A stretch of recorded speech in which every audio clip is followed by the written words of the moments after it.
ومن أحسن قولا ممن دعا إلى الله وعمل صالحا وقال إنني من المسلمين. السلام عليكم ورحمة الله وبركاته. إن الحمد لله نحمده ونستعينه ونستغفره ونعوذ بالله من شرور أنفسنا ومن سيئات أعمالنا. من يهده الله فلا مضل له ومن يضلل فلا هادي له. وأشهد أن لا إله إلا الله وحده لا شريك له وأشهد أن محمدا عبده ورسوله صلى الله تعالى عليه وعلى آله وصحبه وسلم تسليما كثيرا. أما بعد.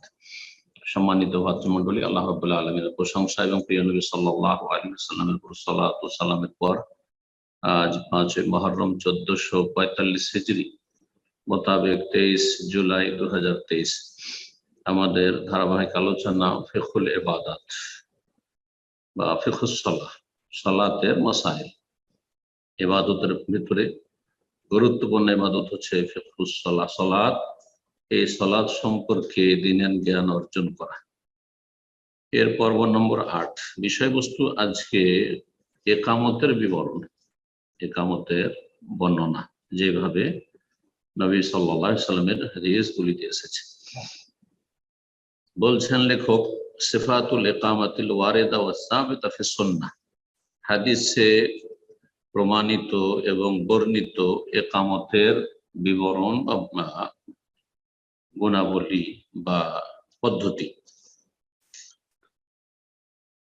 বলছেন, as-sunnatu an takuna al-iqamatu murattabatan wa mutawaliyatan bi ihda as-sifatil atiyah। সুন্নাত হচ্ছে যে ইকামত হবে পর্যায়ক্রমে, যেভাবে নবী সাল্লাল্লাহু আলাইহি ওয়াসাল্লামের হাদিসে এসেছে, যে তরতিব সিরিয়াল জাতি করে বহাল থাকে, আর সেটা যেন পরস্পর হয়, বিনা বিরতিতে অবিরাম হয়, মোতাওয়ালিয়া, মাঝখানে থেমে যাবেন না, গ্যাপ দেবেন না, দিয়ে যাবেন একদিক থেকে। এবং ইকামতের 3টি পদ্ধতি রয়েছে, যে কোনো একটি পদ্ধতিতে হইতে পারে। বেহেদা সিফাতিল আতিয়া, নিম্নে যে আমরা আলোচনা করব 3টি পদ্ধতি, তার যে কোনো একটি পদ্ধতিতে হতে পারে। সিফাতুল উলা, প্রথম পদ্ধতি হচ্ছে এহদা আশারাতা জুমলাহ, 11টি বাক্য। ইকামতে 11টি বাক্য রয়েছে, আর এটি সবচেয়ে প্রসিদ্ধ ইকামত। বিলাল রাদিয়াল্লাহু তাআলা আনহুর আজানের সাথে তিনি যে ইকামত দিতেন, তার আজানের কথা আমরা গত পর্বে আলোচনা করেছি। তার ইকামত হচ্ছে 11টি বাক্য বিশিষ্ট। বলছেন, ওয়াহিয়া ইকামত বিলাল রাদিয়াল্লাহু আনহু, তা হচ্ছে বিলাল রাদিয়াল্লাহু তাআলা আনহুর ইকামত মসজিদ নববীতে দীর্ঘ 10 বছর নবী সাল্লাল্লাহু আলাইহি ওয়াসাল্লামের জীবদ্দশায় নবী সাল্লাল্লাহু আলাইহি ওয়াসাল্লামের সামনে, আল্লাতী কানা ইউকিমু বিহা বাইনা ইয়াদাই নবী সাল্লাল্লাহু আলাইহি ওয়াসাল্লাম, যে ইকামত তিনি দিতেন নবী সাল্লাল্লাহু আলাইহি ওয়াসাল্লামের সামনে। আর তা হচ্ছে নিম্নরূপ: আল্লাহু আকবার, আল্লাহু আকবার 2 বার, আশহাদু আল্লা ইলাহা ইল্লাল্লাহ 1 বার, আশহাদু আন্না মুহাম্মাদুর রাসূলুল্লাহ 1 বার, তারপর হাইয়া আলাস সালাহ 1 বার, হাইয়া আলাল ফালাহ 1 বার, আর তারপরে কাদ কামাতিস সালাহ 2 বার, কাদ কামাতিস সালাহ, কাদ কামাতিস সালাহ। শুদ্ধ হচ্ছে কাদ কামাতিস সালাহ, কিন্তু অনেক আরবরা পড়ে কাদ কামাতুস সালাহ, তাদের আঞ্চলিক ভাষা সেটি ভুল। আসলে পুরো বড় ধরনের ভুল না হইলেও যেটা প্রসিদ্ধ আরবি ভাষার উচ্চারণ তার খেলাফ।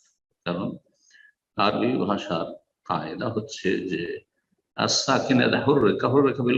জজমকে যখন কোনো হরকত দিতে হবে তখন সেটা কাসরা দিতে হবে। তো কামাত ছিল, কামাত আয়ে জজম ছিল, সুতরাং সেটা কামাতিস সালাহ, কাদ কামাতুস সালাহ। এটা অপ্রসিদ্ধ ভাষা, আঞ্চলিক ভাষা। 9 নম্বর হচ্ছে আল্লাহু আকবার, 10 নম্বর হচ্ছে আল্লাহু আকবার, অর্থাৎ শেষ দিকেও আল্লাহু আকবার 2 বার, আর 11 নম্বর বাক্য হচ্ছে লা ইলাহা ইল্লাল্লাহ, কালিমাত তাওহীদ। ইমাম আবু দাউদ রাহিমাহুল্লাহ হাদিসটি নিয়ে এসেছেন বিস্তারিত এইভাবে, সুনান আবু দাউদের 499 নম্বর হাদিস। আল্লামা আলবানী হাদিসটিকে হাসান সহিহ বলেছেন। দ্বিতীয় পদ্ধতি হচ্ছে যে ইকামতের বাক্য হচ্ছে 15টি, ইকামতের বাক্য 17টি, ইকামতের বাক্য হচ্ছে 17টি। জি, আর সেই একামত হচ্ছে আবু মাহজুরা রাদিয়াল্লাহু তাআলা আনহুর একামত, যা তিনি মক্কাতুল মুকাররমায় দিতেন। মক্কা বিজয়ের পরে যখন তিনি মুয়াজ্জিন নিযুক্ত হলেন, তখন এই 17টি বাক্য দিয়ে তিনি একামত দিতেন। 17টি কিভাবে বলছেন? আর তাকবীর আরবান, 4 বার তাকবীর শুরুতে আল্লাহু আকবার আল্লাহু আকবার আল্লাহু আকবার আল্লাহু আকবার 4 বার হয়ে গেল। আর আশহাদু আল্লা ইলাহা ইল্লাল্লাহ 2 বার, আশহাদু 2 বার, আর শাহাদাতাইন 4 বার, আশহাদু আল্লা ইলাহা ইল্লাল্লাহ আশহাদু আল্লা ইলাহা ইল্লাল্লাহ আশহাদু আন্না মুহাম্মাদুর রাসূলুল্লাহ আশহাদু আন্না মুহাম্মাদুর রাসূলুল্লাহ, তো 4 হয়ে গেল। ওয়াল হাইয়ালাতান আরবান, আর হাইয়া আলাস সালাহ হাইয়া আলাস সালাহ 2 বার, হাইয়া আলাল ফালাহ হাইয়া আলাল ফালাহ 2 বার, তো 4 হয়ে গেল। এই 3 4 12 হয়ে গেল। তাকবীর 4 বার, আর শাহাদাতাইন 4 বার, আর হাইয়া আলাতাইন হচ্ছে হাইয়া আলাস সালাহ হাইয়া আলাল ফালাহ হচ্ছে 4 বার, 3 4 12। কাদ কামাতিস সালাহ 2 বার, তাহলে 12 2 14 হয়ে গেল। তাকবীর হচ্ছে 2 বার, আল্লাহু আকবার আল্লাহু আকবার শেষখানে 16 হয়ে গেল। লা ইলাহা ইল্লাল্লাহ হচ্ছে 1 বার। ইমাম আবু দাউদ এবং ইমাম তিরমিজি বর্ণনা করেছেন হাদিসটি। আবু দাউদে 502 নম্বর হাদিস, হাদিসটি সহিহ। তিরমিজিতে 192 নম্বর হাদিস। তৃতীয় পদ্ধতি হচ্ছে আশর জুমাল, 10টি বাক্য। প্রথমটি 11 ছিল, এতে 10টি বাক্য। প্রথম তাহলে হয়ে গেল 11টি বাক্য একামতে, তারপর এটি হলো 17টি বাক্য, আর তারপরে 3 নম্বর পদ্ধতি হচ্ছে 10টি তাতে বাক্য জুমলা। আল্লাহু আকবার আল্লাহু আকবার প্রথমে 2, আশহাদু আল্লা ইলাহা ইল্লাল্লাহ আশহাদু আন্না মুহাম্মাদুর রাসূলুল্লাহ, তাহলে হয়ে গেল আপনার 4, আর হাইয়া আলাস সালাহ 5, হাইয়া আলাল ফালাহ 6, কাদ কামাতিস সালাহ কাদ কামাতিস সালাহ 6 2 8 হয়ে গেল। 8 আল্লাহু আকবার শেষখানে একবার। পার্থক্য হচ্ছে 11-র সাথে বেলাল রাদিয়াল্লাহু একামতের সাথে পার্থক্য হচ্ছে বেলাল রাদিয়াল্লাহু একামতের শেষ দিকে যে আল্লাহু আকবার রয়েছে 2 বার, এখানে একবার শুধু আল্লাহু আকবার 9 বার হয়ে গেল। লা ইলাহা ইল্লাল্লাহ হচ্ছে 9টি বাক্য হলো, আর লা ইলাহা ইল্লাল্লাহ দিয়ে 10টি বাক্য হয়ে গেল। ইমাম আবু দাউদ নাসাই হাদিসটি বর্ণনা করেছেন। আবু দাউদ 510 নম্বর হাদিস এবং নাসাই 628 নম্বর হাদিস। বলছেন লেখক, ইউসান্নু আন ইউকিমা বিহাযা মাররা ওয়া বিহাযা মাররা, সুন্নাত হচ্ছে, সবচেয়ে উত্তম সুন্নাত হচ্ছে যে কখনো প্রথম পদ্ধতিতে, কখনো দ্বিতীয় পদ্ধতি, কখনো তৃতীয় পদ্ধতিতে একামত দেবে। মানে সবগুলি যেহেতু সহিহ এবং নবী সাল্লাল্লাহু আলাইহি ওয়াসাল্লাম থেকে প্রমাণিত সুন্নাত, সুতরাং সবগুলির ওপর আমল করা, মাঝে মধ্যে যাতে করে প্রতিটি সুন্নাত আমল হয়, আর নবী সাল্লাল্লাহু আলাইহি ওয়াসাল্লাম যেভাবে করেছে সেইভাবে হয় পুরোপুরি, সেজন্য এটি সুন্নাত। কি জন্য প্রত্যেকটা আমল করবে? হেফজাল লিসুন্নাহ বিওজুহিল মুতানাব্বিহ, বিভিন্ন ভাবে বর্ণিত যে সুন্নাত রয়েছে সেই সুন্নাতের সুরক্ষার উদ্দেশ্যে, সুন্নাতের আমলের উদ্দেশ্যে, ওয়া ইহইয়া লাহা, আর এই সুন্নাতগুলিকে জীবিত রাখার উদ্দেশ্যে। যে নবী সাল্লাল্লাহু আলাইহি ওয়াসাল্লামের আমলে যেভাবে বিভিন্ন ভাবে প্রমাণিত একামত ছিল, কখনো এরকম, কখনো এরকম, কখনো ওইরকম, সবগুলিকে যেন জীবিত রাখা সম্ভব। মালাম তুকশা ফিতনা, তবে ফিতনা, লড়াই ঝগড়া, বিশৃঙ্খলার যেন আশঙ্কা না থাকে। মূর্খ সমাজে যারা একটি ছাড়া দ্বিতীয় তৃতীয় মোটেই জানেন না, যাদের ইসলামী জ্ঞানে বড় শোচনীয়তা, আর গোঁড়ামিও রয়েছে, সংকীর্ণতা রয়েছে, তাআসসুব রয়েছে, সুতরাং এগুলো থেকে বেঁচে থাকতে হবে। যে দেখা যায় শিক্ষিত মহল, আলেম ওলামাদের মহল রয়েছে, অথবা আপনার সে মসজিদের ওপর ভালো ভোট রয়েছে, মাশাআল্লাহ, মসজিদের মুসল্লিগণ আপনাকে বড় সম্মান করে, আপনার ইলমের মূল্যায়ন করে, এবং তাদেরকে জানিয়ে দিয়েছেন যে আমরা আজকে এইরকম একামত দেব, কোনো অসুবিধা নেই। বিভিন্নভাবে একামত দিয়েছেন এবং তাতে তারা অভ্যস্ত, তাহলে অসুবিধা নেই। তারপরে বলছেন যে আজান একামতের মাঝখানে দোয়া করা এবং নফল সালাত আদায় করা হচ্ছে মুস্তাহাব। আজান একামতের মাঝখানে হয় আপনি নফল সালাত আদায় করেন, তাহিয়াতুল মসজিদ, তাহিয়াতুল ওযু, এগুলি পরে অতিরিক্ত, আর না হলে দোয়া করেন। জি, আর জিকির আজকারও করা যেতে পারে, কেউ যদি দোয়া না করে জিকির আজকার করে এই সময়। তবে দোয়ার কথা বেশি হাদিসে রয়েছে প্রসিদ্ধ, যে আজান ইকামতের মাঝখানে দোয়ারও হয় না। তারপরে সালাত রয়েছে, বাইনা কুল্লি আযানাইনি সালাত, আজান ইকামতের মাঝখানে সালাত রয়েছে, সালাত রয়েছে, নবী সাল্লাল্লাহু আলাইহি ওয়াসাল্লাম বলেছেন। সুতরাং সালাত এবং দোয়া আতে মশগুল থাকাই হচ্ছে বেশি মুস্তাহাব। কেউ যদি কোরআন কারীম তেলাওয়াত করে সেটাও ঠিক আছে, কিন্তু সবচেয়ে ভালো হচ্ছে এই সময় দোয়া করা বা এই সময় সালাত আদায় করা। আজানের জন্য মাইক ব্যবহার করা, বলছেন ইয়াজুজ ইস্তেমাল মুকাব্বিরুস সাউত, ইয়াজুজ ইস্তেমাল মুকাব্বিরিস সাউত, ইয়াজুজ ইস্তেমাল জায়েজ ব্যবহার করা, কি ব্যবহার করা? মাইক ব্যবহার করা, জি, লাউড স্পিকার ব্যবহার করা, ফিল আজান ওয়াল ইকামা, আজানের ক্ষেত্রে, ইকামতের ক্ষেত্রে, সালাতের ক্ষেত্রে, খুতবার ক্ষেত্রে,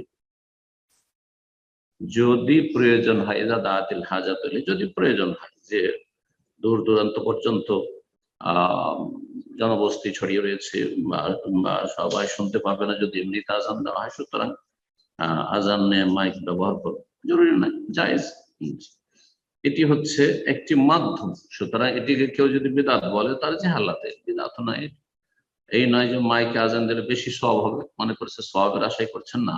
এই আওয়াজটি উঁচু হবে, উঁচু আওয়াজটাকে দূর পর্যন্ত পৌঁছে দেওয়ার মাধ্যম, ওসিলা, সুতরাং এটা শরীয়তে বিদআত নয়।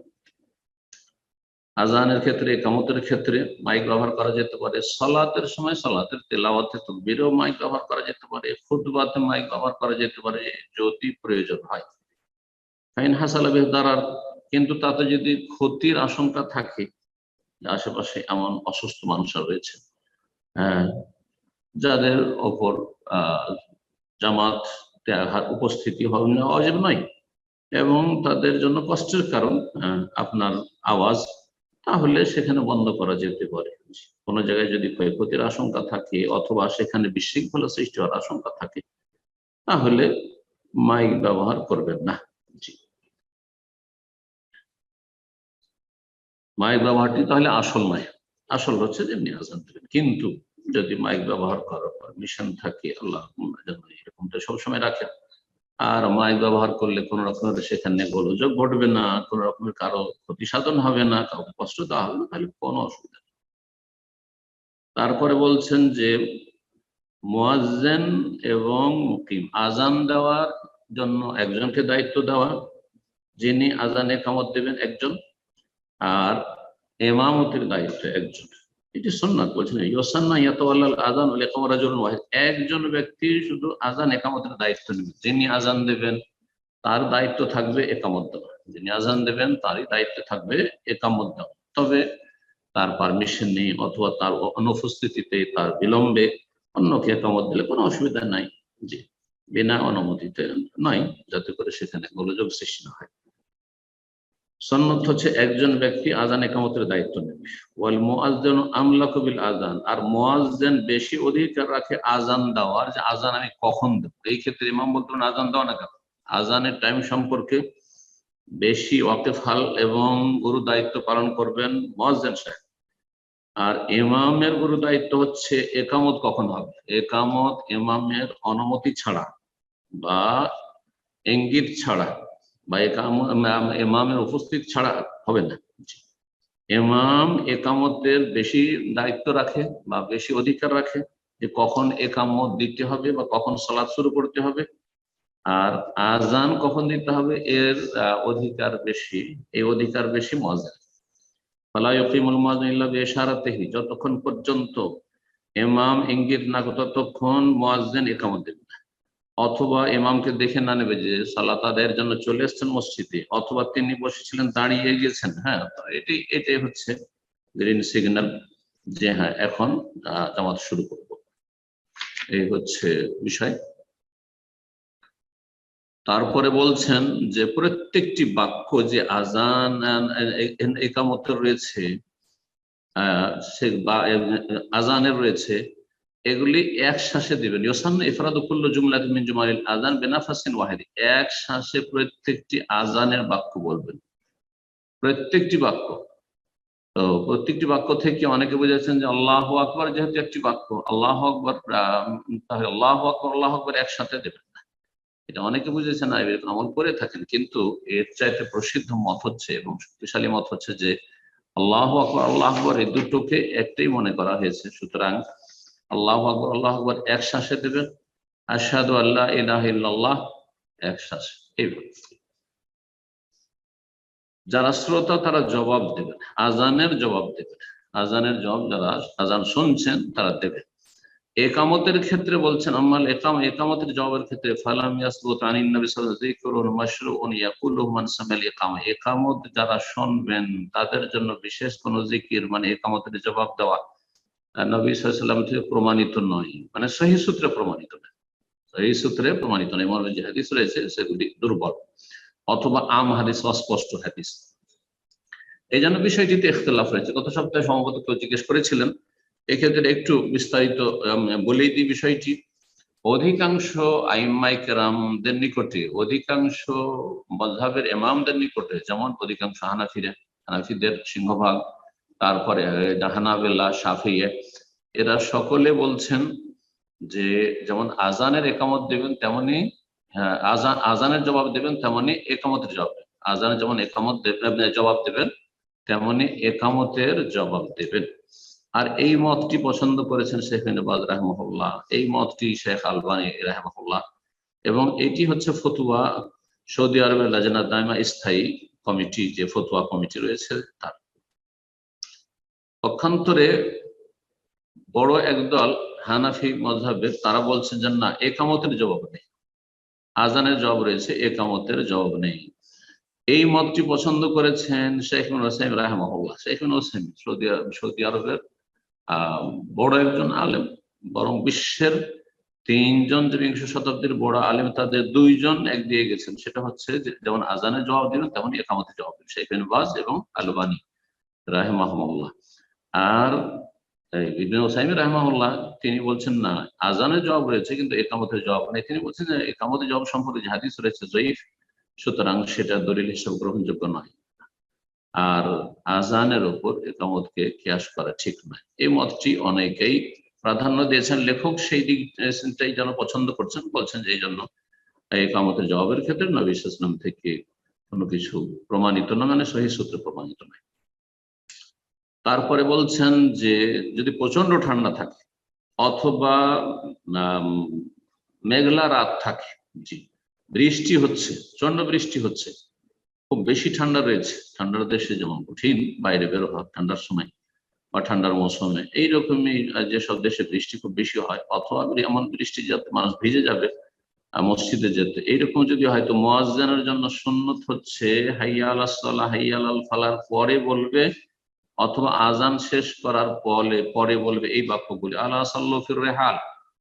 তাহলে দুটো মত এখানে উল্লেখ করেছেন, হাইয়া আলাল ফালা, হাইয়া আলাস সালাহ হাইয়া আলাল ফালা বলার পরে, অথবা পুরো আজান শেষ করে, যেহেতু আজান জিকির, পুরো জিকির শেষ করার পরে লা ইলাহা ইল্লাল্লাহ শেষ করার পরে বলে আলা সাল্লু ফির রিহাল, তোমরা বাড়িতে সালাত আদায় করে নাও, অথবা সাল্লু ফি বুয়ুতিকুম, তোমরা নিজ নিজ ঘরে নিজ নিজ বাড়িতে সালাত আদায় করে নাও, অথবা বলবেন ওমান কাদা ফালা হারাজ, কেউ যদি বাড়িতে থেকে যায় কোনো অসুবিধা নেই, তবে যারা মসজিদে চলে আসছেন তারা জামাত করবে, যারা মসজিদে চলে এসছেন, ইমাম চলে এসছেন অথবা মুয়াজ্জিন চলে এসছেন, 2-4 জন আরো চলে এসছেন, তারা জামাত করবে। এইরকম ক্ষেত্রে ছাড় রয়েছে। সেই জন্য এই বাক্যগুলির কোন একটি বলে দেবেন প্রচন্ড ঠান্ডার সময়, শীতের সময়, অথবা বৃষ্টির সময়, যে বৃষ্টিতে ভিজে যাওয়ার সময় রয়েছে, একেবারে হালকা বৃষ্টিতে নয়। জি। তৃতীয় মত রয়েছে এই ক্ষেত্রে যে কখন বলবেন এই বাক্যগুলি, এই ক্ষেত্রে বলছেন যে হাইয়া আলাস সালাহ হাইয়া আলাল ফালাহ বলার তো কোনো যুক্তি নেই। সালাতের জন্য এসো, সালাতে ফালাহর জন্য এসো বলছেন, আর তারপরে বলছেন সাল্লু ফির রিহাল, দুটো তো বিরোধ হয়ে যাচ্ছে, পরস্পর বিরোধী বাক্য হয়ে যাচ্ছে। এই জন্য তারা বলছেন সেখানে হাইয়া আলাস সালাহ হাইয়া আলাল ফালাহ না বলে বলবেন আলা সাল্লু ফির রিহাল, ওই জায়গায় বলবেন সাল্লু ফি বুয়ুতিকুম আলা সাল্লু ফির রিহাল, সাল্লু ফি রিহালিকুম। জি। সফরে আজান এবং একামত, সফরে আজান একামত এই ক্ষেত্রে সুন্নাত মুস্তাহাব হচ্ছে যে সফরে আজান দেবেন। মালিক ইবনে হুয়াইরিস রাদিয়াল্লাহু তাআলা আনহু থেকে বর্ণিত, তিনি বলছেন যে আতা রাজুলান নবী সাল্লাল্লাহু আলাইহি ওয়াসাল্লাম ইউরিদান সফর, 2 জন ব্যক্তি নবী সাল্লাল্লাহু আলাইহি ওয়াসাল্লামের কাছে আসলো একবার, 2 জনের উদ্দেশ্য ছিল সফরে যাওয়া, তো দেখা করতে আসলো নবী সাল্লাল্লাহু আলাইহি ওয়াসাল্লামের সাথে। তো নবী সাল্লাল্লাহু আলাইহি ওয়াসাল্লাম বলে ইজা আনতুমা খারাজতুমা, যখন তোমরা বেরিয়ে যাবে সফরে, ফাআযিনা, তখন তোমরা আজান দিও, তখন তোমরা আজান দিও, সুম্মা আকিমা, তারপরে তোমরা একামত দিও, 2 জনের একজন, জি আজান দিবে এবং একামত দিবে, সুম্মা লিয়াউম্মাকুম আকবারুকুম, তোমাদের মধ্যে যে বড় সেই ব্যক্তি ইমামতি করবে। যদি ইলমের ক্ষেত্রে, দ্বীনের জ্ঞানের ক্ষেত্রে একই স্তর হয়, যেহেতু তারা দুজন একই স্তরে ছিল, সেই জন্য বলেছেন যে তোমাদের মধ্যে যে বয়সে বড় সেই ব্যক্তি ইমামতি করবে। তারপরে এখন এতক্ষণ পর্যন্ত যে আজান একামত সম্পর্কে আলোচনা হইলো, আর আজান একামতের সম্পর্ক হচ্ছে সালাতের সাথে। তো এখানে লেখক খুব সুন্দরভাবে যতগুলি সালাত রয়েছে, যতগুলি নামাজ রয়েছে আর আজান একামত, এটাকে 4টি অবস্থায় ভাগ করেছেন। এর 4টি অবস্থা বর্ণনা করেছেন। বলছেন যে কিছু কিছু সালাত রয়েছে যাতে আজান একামত উভয়টাই রয়েছে। কিছু সালাত রয়েছে, নামাজ রয়েছে যাতে আজানও রয়েছে, একামত রয়েছে। তা হচ্ছে আসসালামাতুল খামস, 5 ওয়াক্ত সালাত এবং জুমার সালাত। 5 ওয়াক্ত নামাজ এবং জুমায় কি রয়েছে, আজানও রয়েছে, একামতও রয়েছে, দিতে হবে। আর এমন কিছু সালাত রয়েছে যাতে একামত রয়েছে কিন্তু আজান নেই, একামত আছে কিন্তু আজান নেই। এটা আবার কোন সালাত? এমন ফরজ সালাত যা আগের সালাতের সাথে জমা করা হবে, জমাকৃত সালাত। প্রথম সালাতের ক্ষেত্রে প্রথম যখন শুরু করবে আজান দেবেন, একামত দেবেন, কিন্তু দ্বিতীয় যেমন জোহর আসর জমা করছেন বা মাগরিব এশা জমা করছেন, তখন প্রথম যে সালাতটি আদায় করছেন তার জন্য তো আজান একামত, কিন্তু দ্বিতীয় সালাতের জন্য আর আজান নেই, শুধু একামত। বলছেন এমন সালাত যার জন্য একামত আছে কিন্তু আজান নেই, সেটা হচ্ছে এমন সালাত যেটাকে আপনি একত্রিত করছেন, জমা করছেন আগের সালাতের সাথে। অথবা আরেকটি অবস্থা হচ্ছে কাজা সালাত, আপনি কাজা আদায় করছেন, সময় পার হয়ে চলে গেছে আর আজান দিচ্ছেন, তা চলবে না। 3 নম্বর অবস্থা হচ্ছে যে এমন কিছু সালাত রয়েছে যার জন্য আহ্বান করার ব্যবস্থা তো রয়েছে বা বিধান রয়েছে, আলফাজিন মাখসুসা, বিশেষ বিশেষ বাক্য দ্বারা, কিন্তু আজান দেওয়া শরীয়ত সম্মত নয়। বিশেষ বিশেষ বাক্য দ্বারা ডাক দেবেন সেই সালাতের জন্য, কিন্তু আজানের বাক্যগুলি বলবেন না। আর এই ক্ষেত্রে সালাত হচ্ছে সালাতুল কুসুফ বা কুসুফ, সূর্যগ্রহণ বা চন্দ্রগ্রহণের সালাত। আসসালাতু জামিয়া, আসসালাতু জামিয়া, সালাতের জন্য একত্রিত হইতে হবে, বা সালাত আপনাদেরকে একত্রিত করছে, এইভাবে আসসালাতু জামিয়া বলে ডাক দেবেন, আজান দেবেন। 4 নম্বর অবস্থা হচ্ছে যে এমন কিছু সালাত রয়েছে যার আজানও নেই, একামত নেই। এমন কিছু সালাত রয়েছে যার আজানও নেই, একামত নেই।